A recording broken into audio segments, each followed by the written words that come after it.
Sports and controversy go hand in hand. Every single year, some ridiculous news breaks of a team or player cheating their way to victories. Some players don't know what the word loyalty is and would rather join a super team than compete with their brothers. We all know the controversy that surrounds the NBA lottery and how it can easily be rigged. But the real question is, why does the NBA MVP award sometimes fail to be given to the best player of that season? What is up, guys? Slump here, and today we will be looking at the 5 biggest NBA MVP robberies.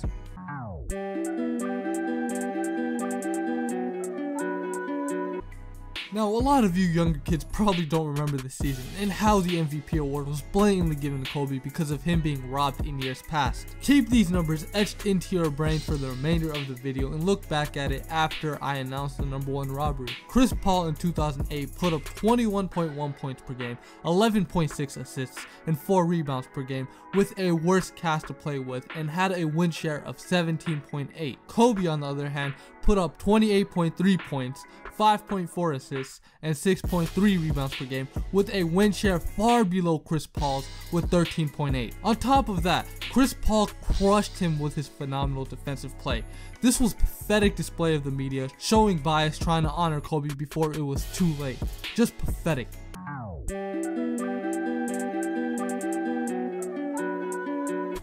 This MVP is one that, like number 5, has me mad about the results till this day. The 2011 MVP award was handed to the 3rd best player of that year in Derrick Rose. And while some can argue that it was given to him in spite of LeBron James going to Miami, others claim that it was given to him over Dwight and LeBron for the simple fact that him winning the award would give the league a fresher look, especially when the MVP winner is the youngest in league history. D Rose averaged 25.7 assists, 4.1 rebounds per game compared to LeBron's 26.7 points, 7 assists, and 7.5 rebounds per game. D Rose also had a lower win share total than LeBron and Dwight, and obviously had worse defense throughout the season.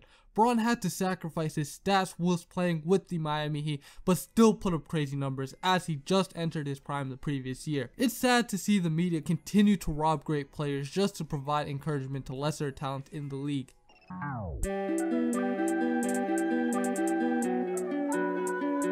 Tim Duncan was awarded the 2002 NBA MVP award over someone who made a team with very little talent around him outside of Richard Jefferson, Kenyon Martin, and obviously the GOAT Bryant to a solidified contender going 52-30. Now, Jason Kidd is a scumbag, I must admit, but he was easily the best player in the 2001-2002 NBA season, putting up 14.7 points per game, 10 assists, and 7.3 rebounds per game. Now, although he didn't have the better individual stat line than Tim Duncan, he carried a team of garbage in the early 2000s to a solid record. He is definitely deserving of the award.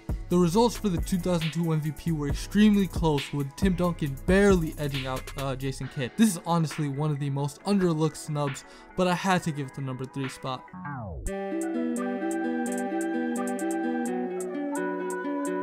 The 1962 MVP award was awarded to Bill Russell, the most overhyped player of all time in my opinion, just because he was a consistent winner. People constantly overlook the fact that he's always had star teammates in Sam Jones, Bob Cousy, and Tom Henshaw. In fact, Bill Russell didn't even lead his team in scoring this season. He, a 6'10 center playing against bank tellers, averaged a mere 18 points per game and somehow won the MVP award over a man who literally was a team all by himself in Wilt the Stilt Chamberlain. Wilt played an average of 48.5 minutes per game that season when there was only 48 minutes per game in regulation. Wilt averaged an unbelievable 50.4 points per game along with 25.7 rebounds per game. But keep in mind, those numbers are clearly inflated since Russell also averaged 23 as well. The players decided to give it to Bill because they viewed Wilt as a selfish player. How is it selfish when you're playing with cashiers at your local grocery store? Wilt was robbed. Just accept it.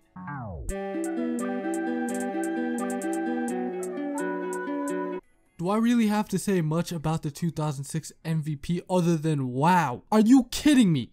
You can show any 5-year-old the stats these guys put up and they'd pick the right one.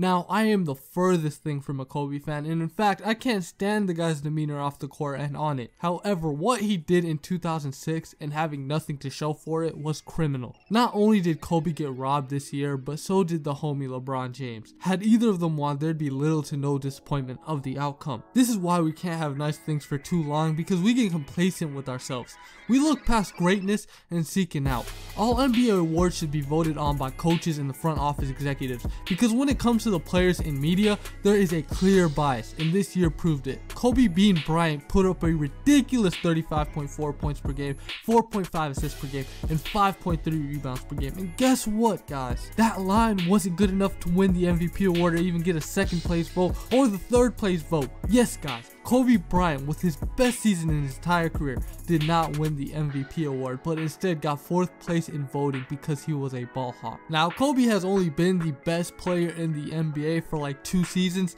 and this was one of them. And it was because of this, Kobe ended up robbing my boy Chris Paul of his MVP award in 2008. Like Kobe, Bron had a killer season, posting a better overall numbers with 31.4 points, 6.6 assists, and 7 rebounds per game at only 22 years old. Bron got robbed just as much as Kobe did.